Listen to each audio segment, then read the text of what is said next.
नमस्कार दोस्तों, मेरा नाम है आशीष सिंह और मैं स्वागत करता हूं आपका हमारे YouTube चैनल हॉस्पिटल नौकरी पर। दोस्तों, आज मैं आपके लिए टॉपिक लेकर आया हूं। उसका नाम है ऑक्सीजन थेरेपी। दोस्तों, ऑक्सीजन थेरेपी एक बहुत ही ज़्यादा इम्पोर्टेंट टॉपिक है क्योंकि नर्सिंग रिक्रूटमेंट एग्जाम्स में इससे रिलेटेड बहुत सारे एमसीक्यूज पूछे जाते हैं। इसलिए दोस्तों, आज के इस वीडियो में मैं आपको ऑक्सीजन थेरेपी के बारे में एक्सप्लेन करने के साथ साथ कुछ ऐसे एमसीक्यूज के बारे में भी एक्सप्लेन करूंगा जिनसे आपको आइडिया होगा कि नर्सिंग रिक्रूटमेंट एग्जाम्स में इस टॉपिक से रिलेटेड जो एमसीक्यूज आते हैं उनका पैटर्न कैसा होता है। तो आइए दोस्तों, शुरू करते हैं आज का वीडियो। दोस्तों, ऑक्सीजन थेरेपी एक ऐसा टॉपिक है जो कि इम्पॉर्टेंट होने के साथ साथ काफी वास्ट भी है। इसलिए मैंने इस टॉपिक को दो पोर्शन में डिवाइड किया है। आज का ये जो वीडियो है इसमें हम फर्स्ट पोर्शन के बारे में डिस्कस करेंगे। इस फर्स्ट पोर्शन में हम डिस्कस करेंगे कि ऑक्सीजन थेरेपी क्या है, इसकी डेफिनेशन क्या है, वो कौन कौन से पर्पसेस हैं जिनकी वजह से ऑक्सीजन थेरेपी देने की रिक्वायरमेंट होती है, या फिर ऐसी कौन कौन से इंडिकेशंस हैं जिनमें हमें ऑक्सीजन थेरेपी प्रोवाइड करना चाहिए पेशेंट को। वो कौन कौन सी ऐसी कॉन्ट्राइंडिकेशंस होंगी, कौन सी ऐसी कंडीशंस होंगी जिसमें हमें पेशेंट को ऑक्सीजन थेरेपी प्रोवाइड नहीं करना चाहिए। और इसके अलावा इस वीडियो का जो सबसे इम्पॉर्टेंट पार्ट है वो है मेथड्स कौन कौन से हैं जो कि ऑक्सीजन थेरेपी प्रोवाइड करते समय हम अप्लाई करते हैं, क्योंकि दोस्तों इस पोर्शन से बहुत सारे एमसीक्यूज नर्सिंग रिक्रूटमेंट एग्जाम से पूछे जाते हैं। इसलिए दोस्तों, इस वीडियो के साथ आप लास्ट तक बने रहिएगा और पूरे कंसंट्रेशन के साथ इस वीडियो को आप देखिएगा, क्योंकि इससे आपकी नॉलेज काफी ज्यादा इंप्रूव होने वाली है। तो दोस्तों, ऑक्सीजन थेरेपी के बारे में जानने से पहले हमें ये पता होना चाहिए कि ऑक्सीजन गैस क्या है। एक्चुअली दोस्तों, ऑक्सीजन गैस जो है वो एक कलरलेस, ऑर्डरलेस, टेस्टलेस और कंबस्टिबल गैस है, जो कि शरीर के बहुत सारे मेटाबॉलिक एक्टिविटीज को करने के लिए बहुत ज्यादा इम्पोर्टेंट है। और साथ ही साथ ये एक पर्सन के सर्वाइवल के लिए भी बहुत ज्यादा जरूरी है। ऑक्सीजन थेरेपी तब प्रोवाइड की जाती है जब किसी भी पर्सन की जो मेटाबॉलिक एक्टिविटीज हैं या फिर एक पर्सन के जो टिश्यूज हैं उनमें जो नॉर्मल ऑक्सीजनेशन है उसमें किसी भी तरीके का इंटरफेरेंस होता है। तो ये कुछ ऐसी कंडीशन है जिसमें ऑक्सीजन थेरेपी एक पर्सन को प्रोवाइड की जाती है। आइए अब देखते हैं कि आखिर ऑक्सीजन थेरेपी की डेफिनेशन क्या कहती है। तो दोस्तों, ऑक्सीजन थेरेपी की डेफिनेशन के अकॉर्डिंग हाइपोक्सीमिया के ट्रीटमेंट के लिए या फिर उसके प्रिवेंशन के लिए अलग अलग मेथड्स का यूज करके रूम एयर में जो ऑक्सीजन की कॉन्सेंट्रेशन है उससे ज्यादा कॉन्सेंट्रेशन पर पेशेंट को ह्यूमिडिफाइड ऑक्सीजन एडमिनिस्टर करने की जो थेरेपी है उसको ऑक्सीजन थेरेपी कहा जाता है। हाइपोक्सीमिया एक ऐसी कंडीशन है जिसमें ब्लड में ऑक्सीजन का जो कंसंट्रेशन है वो कम हो जाता है, ऑक्सीजन का लेवल जो है वो कम हो जाता है। यहाँ पर एक बात याद रखने वाली ये है कि जब भी किसी भी पर्सन को ऑक्सीजन थेरेपी प्रोवाइड की जाती है तो उसको हमेशा रूम एयर की जो ऑक्सीजन की कंसंट्रेशन है उससे ज्यादा कंसंट्रेशन पर ऑक्सीजन थेरेपी प्रोवाइड की जाती है। जो रूम एयर है या फिर जो एनवायरमेंटल एयर है उसमें ऑक्सीजन की कंसंट्रेशन 21% होती है।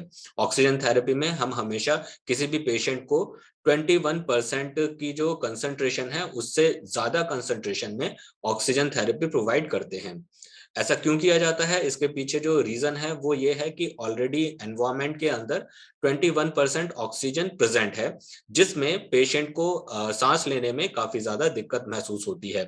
इसीलिए हमें हमेशा इस बात का ध्यान रखना चाहिए कि जब भी ऑक्सीजन थेरेपी प्रोवाइड करा रहे हों तो जो ऑक्सीजन का कंसंट्रेशन है वो हमेशा एनवायरमेंटल कंसंट्रेशन या रूम एयर ऑक्सीजन कंसंट्रेशन से ज्यादा होना चाहिए।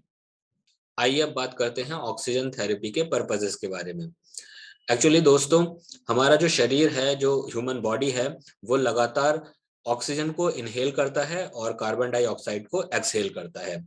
अगर ये प्रोसेस इनएडुकेटली चल रही है तब तो कोई प्रॉब्लम नहीं है, लेकिन अगर ये जो प्रोसेस है जिसमें ऑक्सीजन इनहेल की जाती है और कार्बन डाइऑक्साइड एक्सहेल की जाती है, ये अगर इनएडुकेट हो जाए तो बॉडी में कई तरह की प्रॉब्लम्स अराइज हो सकती हैं और ऐसे में पेशेंट को सप्लीमेंटल ऑक्सीजन की जरूरत होती है। रेस्पिरेटरी जो डिसऑर्डर्स होते हैं उनमें ऑक्सीजन थेरेपी काफी ज्यादा इफेक्टिव होती है। तो अगर हम ऑक्सीजन थेरेपी के पर्पसेस के बारे में मेनली बात करें तो कुछ मेन पर्पसेस इसके इस तरीके से हैं कि जब भी कभी किसी पेशेंट के जो टिश्यूज में मेटाबॉलिज्म है उसमें किसी भी तरह की गड़बड़ होती है, उस गड़बड़ को, उस डिटोरियोरेशन को सही करने के लिए या फिर मेटाबॉलिज्म को नॉर्मल करने के लिए एक पेशेंट को ऑक्सीजन थेरेपी प्रोवाइड की जाती है। इसके अलावा अगर पेशेंट को आर्टीरियल हाइपोक्सीमिया है या फिर टिश्यू हाइपोक्सिया है, उसे ठीक करने के लिए या उसे कम करने के लिए भी पेशेंट को ऑक्सीजन थेरेपी प्रोवाइड की जाती है। आइए दोस्तों, अब बात करते हैं ऑक्सीजन थेरेपी के इंडिकेशन के बारे में। अगर पेशेंट को डिस्निया की कंडीशन है, यानी कि पेशेंट को सांस लेने में प्रॉब्लम हो रही है, पेशेंट की सांस फूल रही है, तब ऐसी कंडीशन में हम पेशेंट को ऑक्सीजन थेरेपी प्रोवाइड कर सकते हैं। इसके अलावा और भी कई तरह की रेस्पिरेटरी प्रॉब्लम्स जैसे कि सीओपीडी हो गया या फिर अस्थमा है या फिर रेस्पिरेटरी डिस्ट्रेस है, ये कुछ ऐसी कंडीशंस हैं जिसमें हम पेशेंट को ऑक्सीजन थेरेपी प्रोवाइड कर सकते हैं। इसके अलावा मायोकार्डियल इन्फार्क्शन में भी ऑक्सीजन थेरेपी देने की जरूरत पड़ती है, क्योंकि मायोकार्डियल इन्फार्क्शन एक ऐसी कंडीशन है जिसमें हार्ट की जो मसल लेयर है उसमें ऑक्सीजन का अमाउंट कम हो जाता है, जिससे हार्ट की जो मसल लेयर है उसमें कट्स पड़ने लगते हैं, उसकी जो सेल्स हैं, उसके जो टिश्यूज हैं वो डैमेज होने लगते हैं। इस कंडीशन को बोला जाता है मायोकार्डियल इन्फार्क्शन। इस कंडीशन को करेक्ट करने के लिए पेशेंट को हमें ऑक्सीजन थेरेपी प्रोवाइड करने की जरूरत होती है। इसके अलावा मेजर बर्न में भी पेशेंट को हम ऑक्सीजन थेरेपी प्रोवाइड करते हैं। इसके अलावा हम पेशेंट को मेजर बर्न की कंडीशन में भी ऑक्सीजन थेरेपी प्रोवाइड करते हैं, या फिर अगर पेशेंट शॉक की कंडीशन में है तो उसमें भी हमें पेशेंट को ऑक्सीजन थेरेपी प्रोवाइड करने की जरूरत होती है। इसके अलावा एनीमिया एक ऐसी कंडीशन है जिसमें पेशेंट का जो आरबीसी है उसमें हीमोग्लोबिन के साथ में ऑक्सीजन का कॉम्बिनेशन सही तरीके से नहीं हो पाता है। तो ऐसी कंडीशन में हमें पेशेंट को और एक्स्ट्रा सप्लीमेंटल ऑक्सीजन प्रोवाइड करने की जरूरत पड़ती है।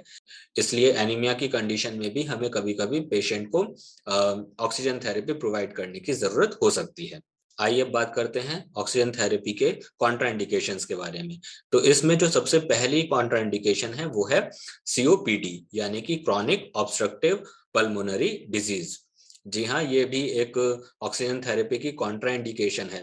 हालांकि अभी हमने थोड़ी देर पहले ऑक्सीजन थेरेपी की इंडिकेशंस में देखा था कि सीओपीडी जो है वो ऑक्सीजन थेरेपी की एक इंडिकेशन है, लेकिन यहाँ पर हम देख रहे हैं कि सीओपीडी जो है वो ऑक्सीजन थेरेपी के कॉन्ट्रा इंडिकेशंस में भी इंक्लूड की गई है। ऐसा इसलिए किया गया है क्योंकि सीओपीडी के जो पेशेंट होते हैं उनको जब भी ऑक्सीजन थेरेपी प्रोवाइड की जाती है तो बहुत ही कॉशियसली प्रिकॉशंस के साथ में ऑक्सीजन थेरेपी ऐसे पेशेंट्स को प्रोवाइड की जानी चाहिए। एक्चुअली सीओपीडी के पेशेंट्स में हमेशा oxygen therapy low flow rate में और लो कंसंट्रेशन में बहुत ही कॉशियसली एडमिनिस्टर की जानी चाहिए। अगर सीओपीडी के पेशेंट्स में हाई फ्लो रेट में और हाई कंसंट्रेशन में ऑक्सीजन थेरेपी प्रोवाइड की जाएगी तो ऐसे में पेशेंट को हाइपर वेंटिलेशन की कंडीशन अराइज हो सकती है। इसके अलावा एटेलैक्टेसिस और ऑक्सीजन टॉक्सिसिटी ऐसी कंडीशंस हैं जिसमें ऑक्सीजन थेरेपी को अवॉइड करना चाहिए। ये दोनों ही कंडीशन ऑक्सीजन थेरेपी के लिए कॉन्ट्राइंडिकेटेड है। आइए दोस्तों, अब बात करते हैं उन मेथड्स की जिनके थ्रू किसी भी पेशेंट को ऑक्सीजन थेरेपी प्रोवाइड की जाती है। दोस्तों, ये पोर्शन बहुत ही ज्यादा इंपॉर्टेंट है क्योंकि इसी पोर्शन से नर्सिंग रिक्रूटमेंट एग्जाम्स में बहुत से एमसीक्यूज पूछे जाते हैं। इसलिए इस पोर्शन को आप बहुत ध्यान से सुनिएगा, बहुत अच्छे से पढ़िएगा। तो आइए बात करते हैं ऑक्सीजन थेरेपी को एडमिनिस्टर करने वाले कौन कौन से ऐसे मेथड्स हैं जिनका यूज किया जाता है। इनमें हम दो तरीके से पेशेंट को ऑक्सीजन थेरेपी प्रोवाइड कर सकते हैं। पहला है low flow oxygen delivery methods और दूसरे हैं high flow oxygen delivery methods. जो low flow oxygen delivery methods हैं उनमें नेजल कैथेटर, नेजल कैनुला या नेजल प्रॉन्ग्स और फेस मास्क शामिल है। अगर हम high flow oxygen delivery methods के बारे में बात करें तो इसमें oxygen tent, oxygen hood, face tent, venturi mask और टीपीज शामिल हैं। आइए अब बात करते हैं नेजल कैथेटर के बारे में। एक्चुअली नेजल कैथेटर एक रबड़ का कैथेटर होता है जो कि नोज से इंसर्ट किया जाता है नेजोफेरिंक्स में। एक नेजल कैथेटर को 8 आवर्स के लिए हम यूज करते हैं और फिर इसके बाद में इसको रिमूव करके एक नया कैथेटर दूसरे नॉस्ट्रिल से नेजोफेरिंक्स के अंदर इंसर्ट किया जाता है। एक्चुअली नेजल कैथेटर का यूज जो है वो काफी पेनफुल होता है और इससे नेजल कैविटी की जो वॉल्स हैं उनमें ट्रॉमा हो सकता है, इसलिए अब जो है इसका जो यूज है वो काफी हद तक कम हो गया है। अगर हम नेजल कैथेटर के थ्रू ऑक्सीजन प्रोवाइड करने के फ्लो रेट की तरफ देखें तो इसके थ्रू ऑक्सीजन का जो फ्लो रेट है वो है 1 लीटर पर मिनट से 6 लीटर पर मिनट तक। और नेजल कैथेटर के थ्रू जो ऑक्सीजन प्रोवाइड की जाती है उसका कॉन्सेंट्रेशन या फिर FiO2 है 24% से लेकर 44%। तो अक्सर नर्सिंग रिक्रूटमेंट एग्जाम्स में नेजल कैथेटर से रिलेटेड ऐसे क्वेश्चन पूछ लिए जाते हैं कि नेजल कैथेटर जो है वो कितने टाइम के लिए यूज किया जाता है, नेजल कैथेटर का इंसर्शन कहाँ तक किया जाता है, या फिर नेजल कैथेटर के थ्रू जो ऑक्सीजन प्रोवाइड की जाती है उसका फ्लो रेट कितना होता है या फिर FiO2 कितना रखा जाता है। ये कुछ ऐसे पॉइंट्स हैं जिनको ध्यान में रखना बहुत ज्यादा जरूरी है क्योंकि नर्सिंग रिक्रूटमेंट एग्जाम्स में इसी तरह के क्वेश्चन ऑक्सीजन थेरेपी से पूछे जाते हैं। ओके, तो हमारा जो नेक्स्ट मेथड है ऑक्सीजन थेरेपी प्रोवाइड करने का वो है नेजल कैनुला या फिर nasal prong. Actually nasal prong या फिर नेजल कैनुला जो है वो एक प्लास्टिक की ट्यूबिंग होती है जिसमें लगभग 1.5 सेंटीमीटर लंबे कैनुला या प्रोंग्स होते हैं जिनको पेशेंट के नॉस्ट्रिल में प्लेस किया जाता है। इस मेथड का यूज लो फ्लो रेट से ऑक्सीजन थेरेपी प्रोवाइड करने के लिए किया जाता है। अगर हम फ्लो रेट की बात करें कि नेजल कैनुला के थ्रू पेशेंट को कितने फ्लो रेट में ऑक्सीजन प्रोवाइड की जाती है, तो हमेशा ध्यान रखिएगा कि नेजल कैनुला के थ्रू 1 लीटर पर मिनट से लेकर 6 लीटर पर मिनट तक ऑक्सीजन जो है वो इस फ्लो रेट पर पेशेंट को प्रोवाइड की जाती है। और अगर हम कॉन्सेंट्रेशन या फिर FiO2 की बात करें तो नेजल कैनुला के थ्रू जो कंसंट्रेशन होता है ऑक्सीजन का वो होता है 24% से लेकर 44%। एक्चुअली नेजल कैनुला का यूज जो है वो COPD के पेशेंट्स में किया जाता है लॉन्ग टर्म्स के लिए, क्योंकि COPD के जो पेशेंट्स होते हैं उनको एक लो ऑक्सीजन कंसंट्रेशन में और लो फ्लो रेट में ऑक्सीजन थेरेपी प्रोवाइड की जानी जरूरी है। इसलिए COPD के जो पेशेंट्स हैं उनके लिए जो सबसे अच्छा मेथड है ऑक्सीजन थेरेपी प्रोवाइड करने का वो नेजल कैनुला या फिर नेजल प्रोंग है। तो दोस्तों, अगर नेजल कैनुला के थ्रू किसी भी पेशेंट को ऑक्सीजन थेरेपी प्रोवाइड की जा रही है तो अलग अलग फ्लो रेट पर अलग अलग FiO2 से पेशेंट को ऑक्सीजन थेरेपी प्रोवाइड की जाती है।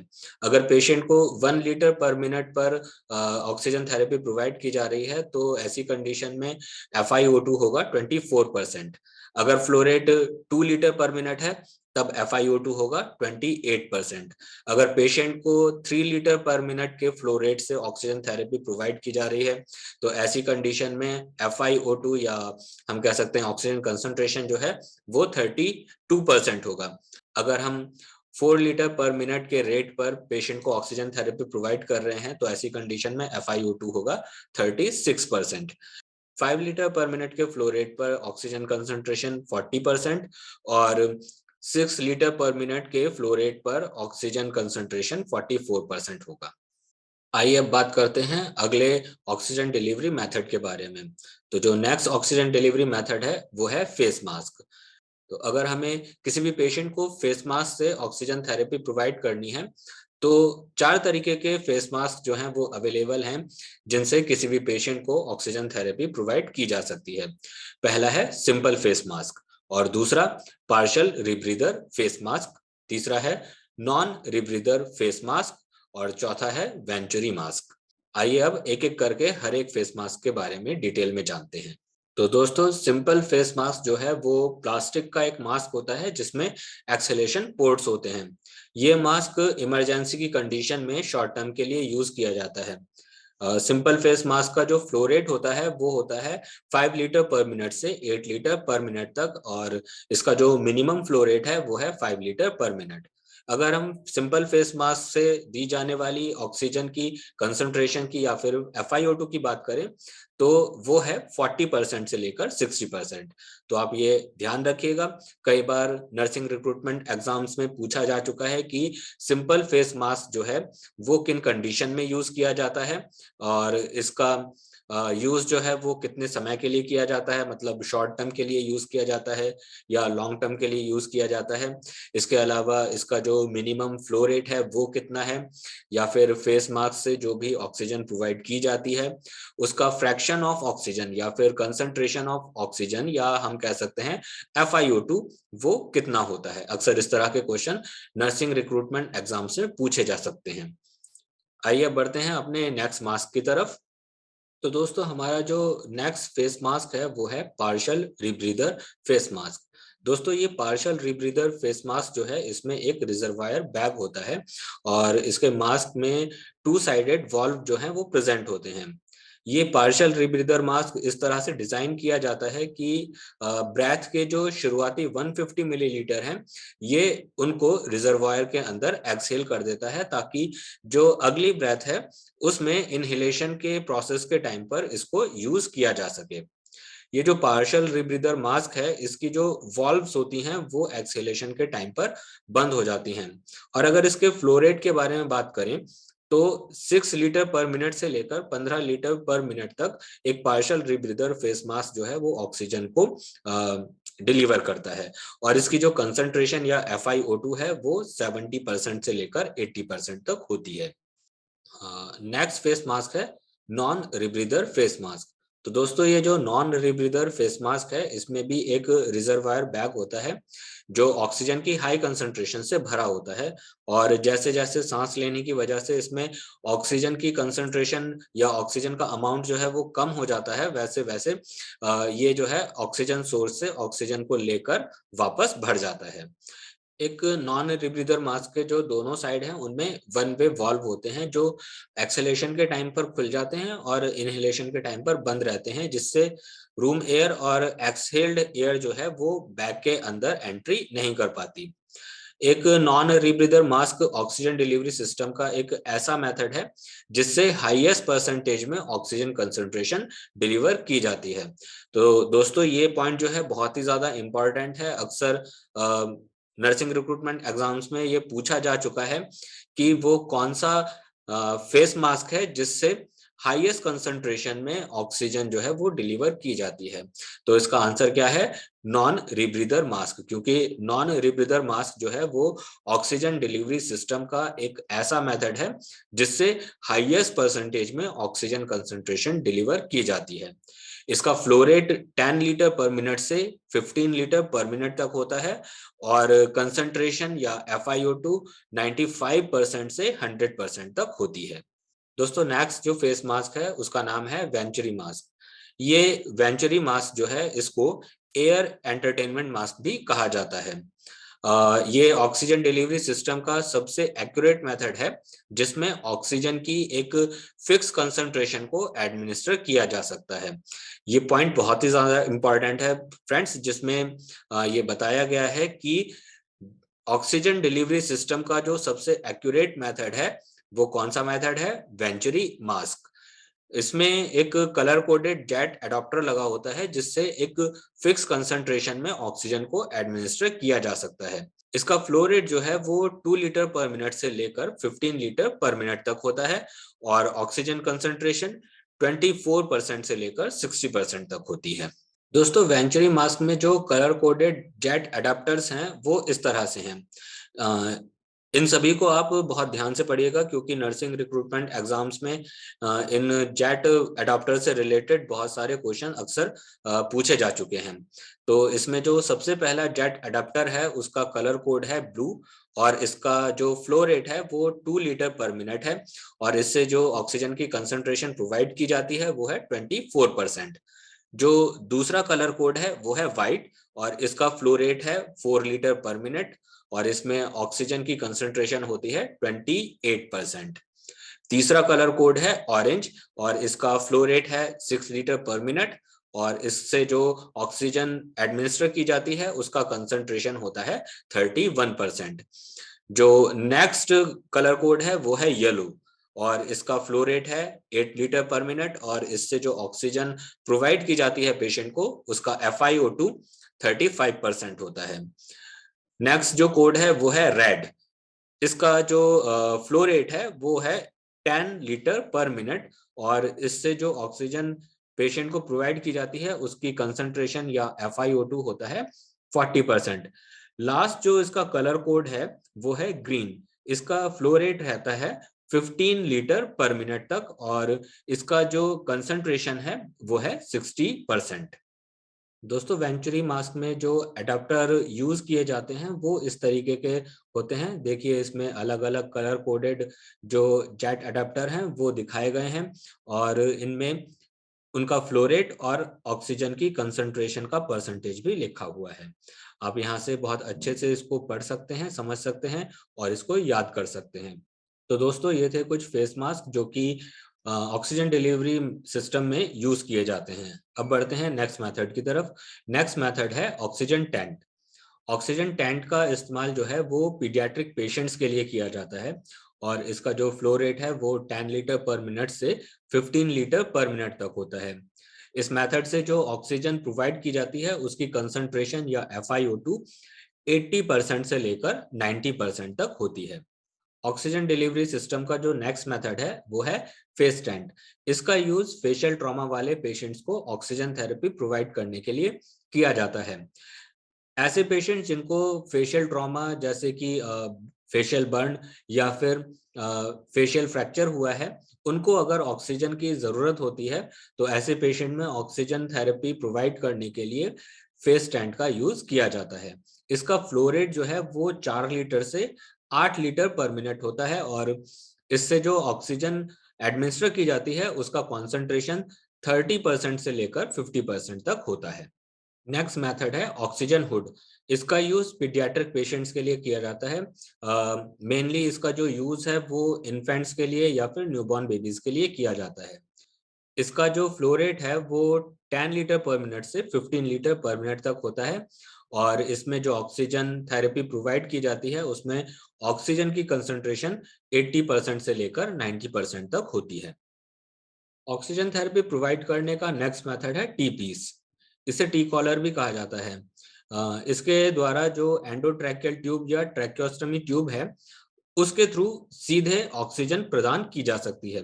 इसमें जो फ्लो रेट होता है वो 1/4 से लेकर 4 लीटर पर मिनट तक होता है और इसके थ्रू जो ऑक्सीजन थेरेपी प्रोवाइड की जाती है उसमें ऑक्सीजन की कंसंट्रेशन 22% से लेकर 45% तक होती है।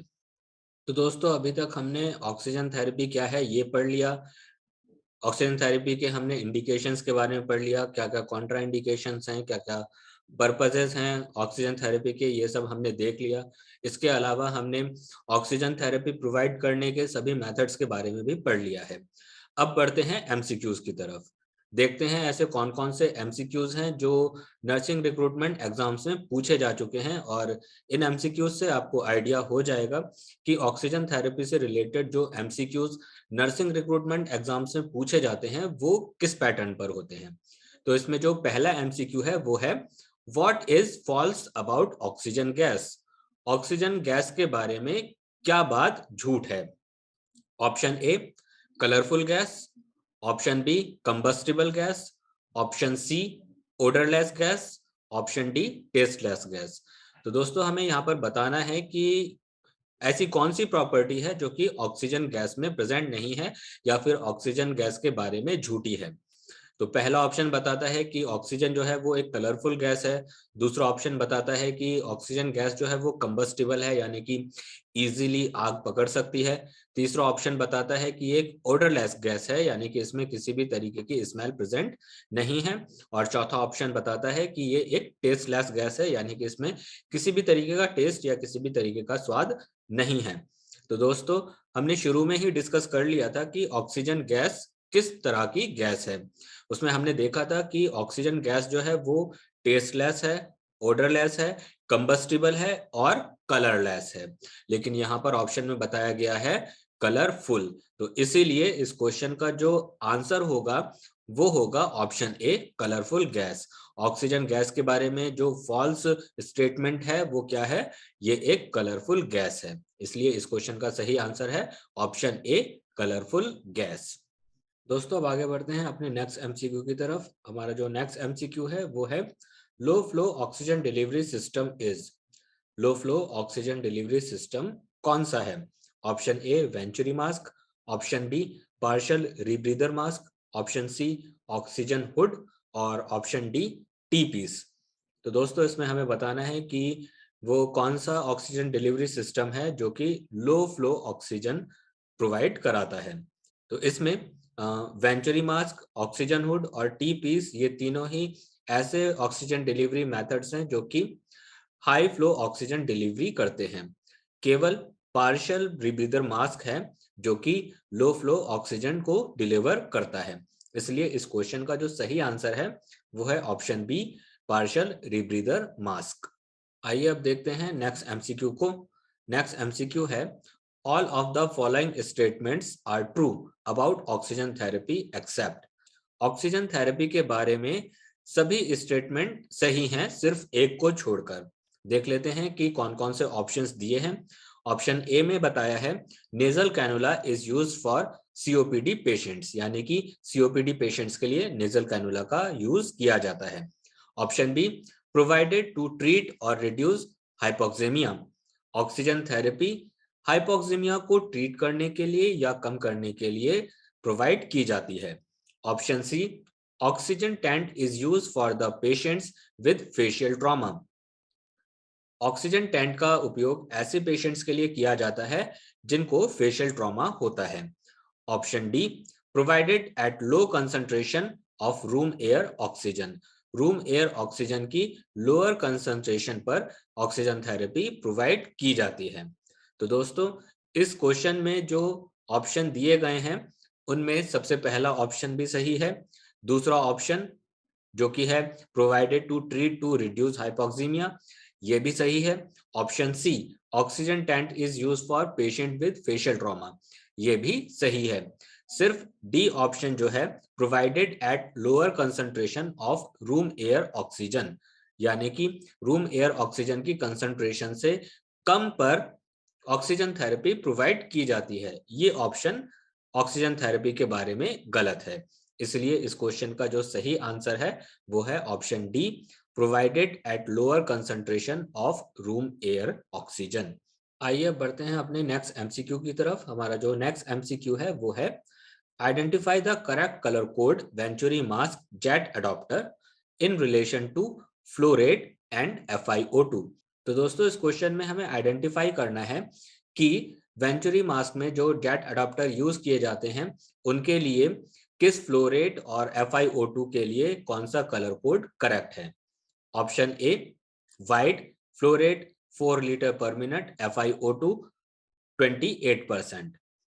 Option B blue flow rate 4 litre per minute FiO2 28%।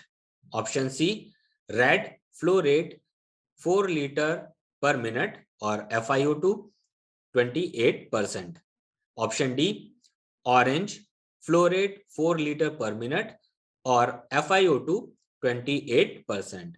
तो दोस्तों इस क्वेश्चन का जो सही आंसर है वो है option A white flow rate 4 litre per minute FiO2 28%। दोस्तों हम वेंचुरी मास्क के जो जेट अडॉप्टर हैं उनके कलर कोड और उनसे रिलेटेड फ्लो रेट और ऑक्सीजन कंसंट्रेशन के बारे में ऑलरेडी डिस्कस कर चुके हैं। अगर आपने उस समय सही से ध्यान दिया होगा, आपने उसको अच्छे से पढ़ा होगा, तो आपको इन सभी कलर कोड से रिलेटेड जो फ्लो रेट हैं और ऑक्सीजन कंसंट्रेशन है उनके बारे में अच्छे से पता होगा। आइए अब बढ़ते हैं अपने नेक्स्ट एमसीक्यू की तरफ। हमारा नेक्स्ट एमसीक्यू है the flow rate of oxygen delivered through the nasal cannula is. Nasal cannula के थ्रू दी जाने वाली ऑक्सीजन का फ्लो रेट कितना होता है। Option A 4 to 15 litre per minute, option B 10 to 15 litre per minute, option C 1 to 6 litre per minute, option D 5 to 8 litre per minute. तो दोस्तों इस क्वेश्चन का सही आंसर है option C 1 to 6 litre per minute. Nasal cannula या nasal prong के through जो भी हम ऑक्सीजन पेशेंट को एडमिनिस्टर करते हैं उसका flow rate 1 litre per minute से लेकर 6 लीटर पर मिनट तक होता है। तो दोस्तों आज के वीडियो में हमने ऑक्सीजन थेरेपी के इंट्रोडक्शन के बारे में, उसकी डेफिनेशन के बारे में, उसके पर्पसेस के बारे में, इसके अलावा ऑक्सीजन थेरेपी के इंडिकेशंस, कॉन्ट्राइंडिकेशंस और डिलीवरी मेथड्स के बारे में पढ़ा। और साथ ही साथ हमने इनसे रिलेटेड बहुत सारे ऐसे एमसीक्यूज के बारे में भी डिस्कस किया जिनसे ये पता चल सके कि नर्सिंग रिक्रूटमेंट एग्जाम्स में किस पैटर्न पर इस टॉपिक से रिलेटेड एमसीक्यूज पूछे जाते हैं। आई होप दोस्तों आपको ये वीडियो पसंद आया होगा और इससे आपकी नॉलेज भी काफी ज्यादा इंप्रूव हुई होगी। दोस्तों ऑक्सीजन थेरेपी का सेकंड पार्ट मैं जल्द ही आपके लिए लेकर आऊंगा जिसमें मैं आपको बताऊंगा कि ऑक्सीजन थेरेपी प्रोवाइड करते समय कौन कौन से आर्टिकल्स का यूज किया जाता है, प्रोसीजर के स्टेप्स क्या हैं, इसके अलावा इस प्रोसीजर का डॉक्यूमेंटेशन कैसे किया जाता है और वो कौन कौन सी बातें हैं जिनको हमें ऑक्सीजन थेरेपी प्रोवाइड करते समय फॉलो करना चाहिए और उन बातों को हमें अवॉइड करना चाहिए। तो दोस्तों अगर आपने हमारा चैनल अभी तक सब्सक्राइब नहीं किया है तो फौरन ही हमारे यूट्यूब चैनल हॉस्पिटल नौकरी को सब्सक्राइब कर लीजिए और साथ ही साथ बेल आइकन को भी प्रेस कर दीजिए ताकि कोई भी इंफॉर्मेटिव वीडियो आपसे स्किप ना हो जाए। Thank you for watching.